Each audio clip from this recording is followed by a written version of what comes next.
Hi there, LinkedIn family. Jonathan here from Some Talented People.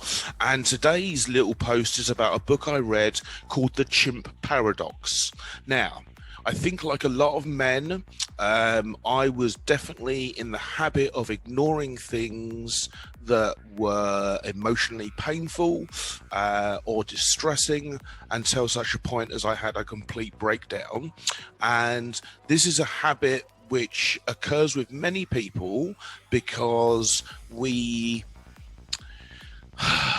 think we think we're more rational than we actually are.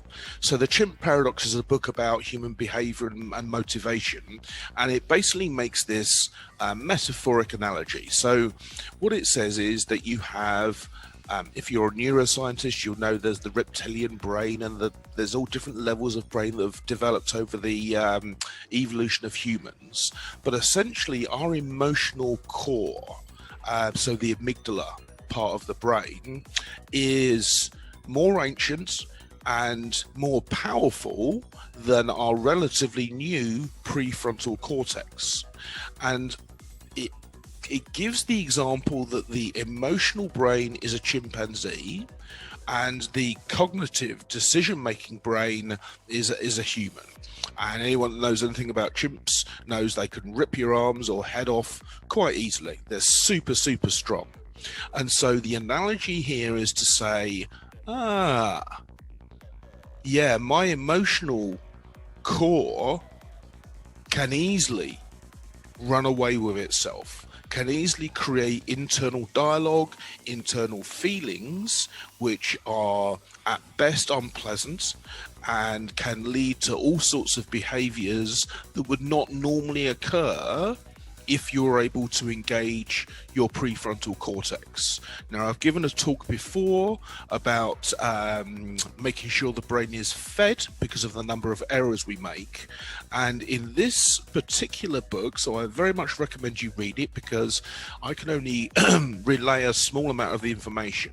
But essentially, what one has to do is one has to make sure that you pay attention to your state, that you pay attention to your brain's operation. So trying to do things when you're tired or stressed or angry will always mean that your chimp brain, the aggressive emotional brain, will rule the roost and will make you do things that you would not otherwise do. The trick is to go, okay, I understand the metaphor that my emotional side is stronger than my rational side. So what am I going to do about that? Well, the first thing you can do, and the most important thing you can do, is to have a preference whereby you notice emotional feelings rise. And what you do with your prefrontal cortex is that you you run through mental experiments to check the validity of feelings from your emotional brain. It's not necessarily that the information itself is wrong. It's just that unguided or uncorralled by your executive decision-making part of the brain, you're likely to do things that you might otherwise or later regret. So if you realize the struggle between the two types of brain, then you can say to yourself, right, okay, yeah, I see myself, I feel myself becoming a certain way.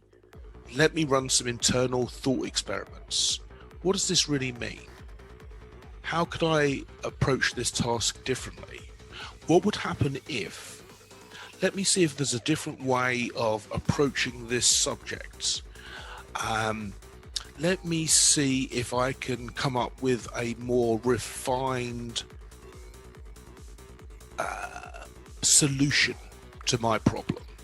And so when I read the book, I had just come out of the back of quite a depressive episode for myself, and I read the book and understood immediately how I had allowed my emotional state to rule my behaviors. And believe me, I've made a number of serious mistakes, errors, in the way I conducted myself in the world because I didn't understand this knowledge.